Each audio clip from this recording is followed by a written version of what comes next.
Le samedi soir, c'est aussi Écoutez voir. Notre magazine culturel est consacré cette semaine au festival Manca. Olivier Chartier-Delay nous livrera ses impressions juste après son reportage que voici.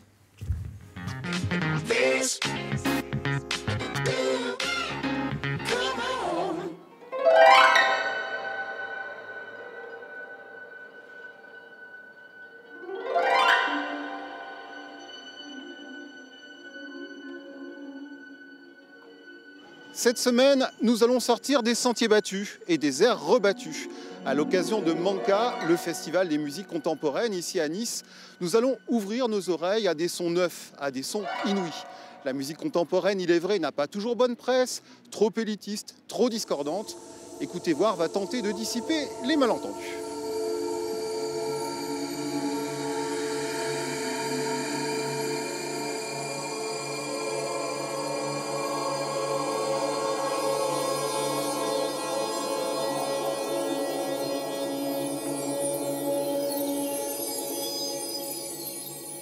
Alors Michel Pascal, contrairement à ce que son nom pourrait laisser supposer, le conservatoire ne s'intéresse pas qu'aux musiques du passé.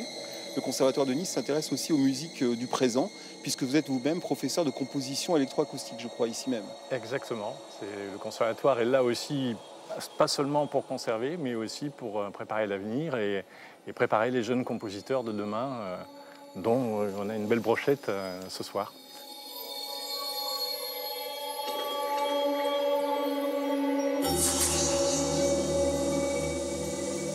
L'idée dans la musique électroacoustique, donc depuis disons la moitié du XXe siècle, c'est d'utiliser les spécificités du support et le fait que dans l'histoire humaine, il est arrivé une chose extraordinaire qui n'existait pas avant le XIXe siècle, c'est qu'on peut enregistrer le son et on peut faire du son un objet.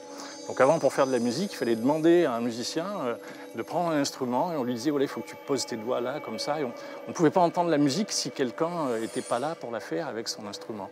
Avec la musique électroacoustique, on peut enregistrer les sons et les traiter comme des objets, comme un sculpteur traite un bout de bois, de la matière, du fer, et même de l'eau. On peut traiter des paysages sonores. On peut écouter des choses et voir des choses même à travers l'écoute. Ferme les portes, ferme les fenêtres, verrouille l'enclos. Calme.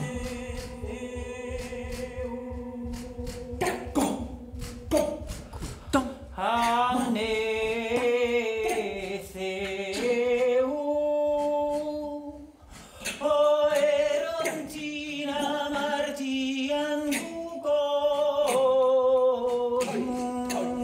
On vous voit seul physiquement sur scène, mais la musique, la partition, les sons prennent une place extrêmement importante. Ils habitent la scène au même titre que vous. Oui, comment dire, ce sont des figures qui sont à la fois des figures héroïques, très individuelles, et en même temps des figures totalement universelles. Et donc il y a une idée comme ça d'un cœur qui... Tous les souffrants du monde sont là avec lui. C'est ça qu'on entend. Enfin, en tout cas, c'est ça que j'ai essayé de faire, disons.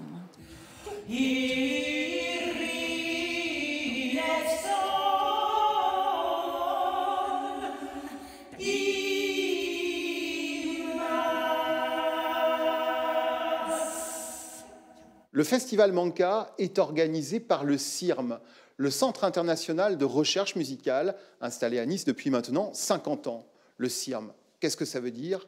À qui profite le CIRM? Écoutez voir, mène l'enquête. François Paris, ça fait maintenant 17 ans que vous êtes le directeur du CIRM, le Centre international de recherche musicale. Le CIRM, qu'est-ce que c'est? Qu'est-ce qu'on y fait? Alors le CIRM, pour commencer, contrairement à son cycle, c'est un centre de recherche musicale qui a reçu le label en 1996 de Centre national de création musicale. Ça veut dire qu'il a été identifié par le ministère de la Culture comme étant une des sept institutions en France qui est donc chargée de faire 4 choses principalement. La première chose, c'est de la recherche dans le domaine du son. La deuxième chose, c'est de la production, c'est-à-dire accueillir des compositeurs qui viennent travailler avec des ingénieurs, avec des techniciens à la réalisation d'œuvres diverses. La troisième mission est pédagogique, c'est-à-dire transmettre tout cela. Et la quatrième mission qui nous réunit aujourd'hui, c'est la diffusion, c'est-à-dire diffuser les œuvres. Alors, principalement autour du festival Manka, qui se déroule en ce moment, mais aussi beaucoup plus largement, et c'est moins connu, en France et à l'étranger. On bouge beaucoup toute l'année pour aller défendre le répertoire qui est créé dans nos studios de l'avenue Jean Médecin, un petit peu partout dans le monde.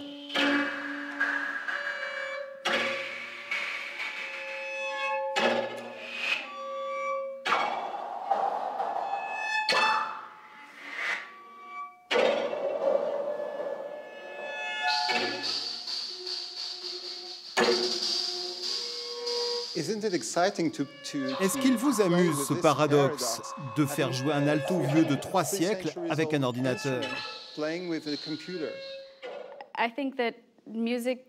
Je pense que la musique écrite aujourd'hui doit être connectée avec le temps présent. Quels que soient les instruments utilisés, ils doivent avoir un rapport avec la conversation, la technologie et le langage que nous pratiquons dans nos vies quotidiennes.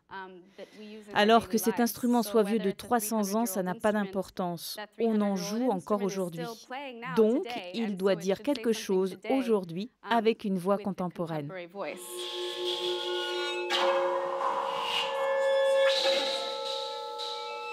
Le répertoire que vous interprétez va de la musique baroque à la musique contemporaine.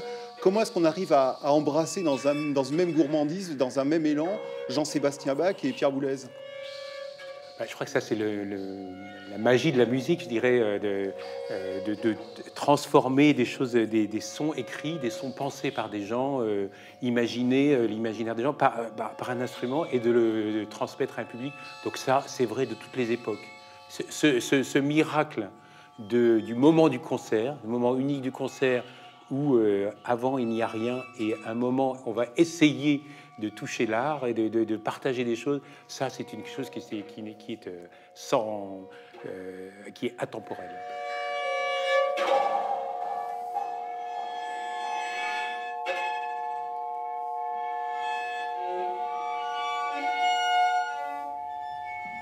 Et Olivier Chartier-Delegue est avec nous. Alors après avoir assisté à ce festival, vous aviez à nous formuler un constat et un regret. On commence par le constat. Et le constat, Olivier, c'est que nos oreilles, les miennes, les vôtres, oui, les vôtres, eh bien, elles sont incroyablement pantouflardes. Elles ont leurs petites habitudes et elles détestent qu'on les bouscule. Alors, lorsqu'on est confronté à une musique radicalement différente, comme celle-ci, eh bien, nos oreilles protestent, elles sont choquées. Et il faut un temps d'adaptation, en réalité, un temps d'acceptation, avant de se laisser emporter par la force de la musique. Et le regret ? Et le regret, alors je sens que je vais m'attirer les foudres de mes camarades de la technique, mais le regret, c'est que le pauvre petit son étriqué du téléviseur est incapable de vous restituer la richesse et la complexité sonore des choses qu'on a entendues pendant ce festival Manka. Je pense particulièrement à l'orchestre de haut-parleurs du Conservatoire de Nice qui travaille en 34.1, 17 fois la capacité de votre chaîne stéréo. C'est vous dire que vraiment là on est réduit à quelque chose d'un petit peu frustrant par rapport à ce qu'on entend véritablement pendant ces concerts. D'où l'intérêt de sortir et d'aller voir les spectacles dans les salles. Merci Olivier.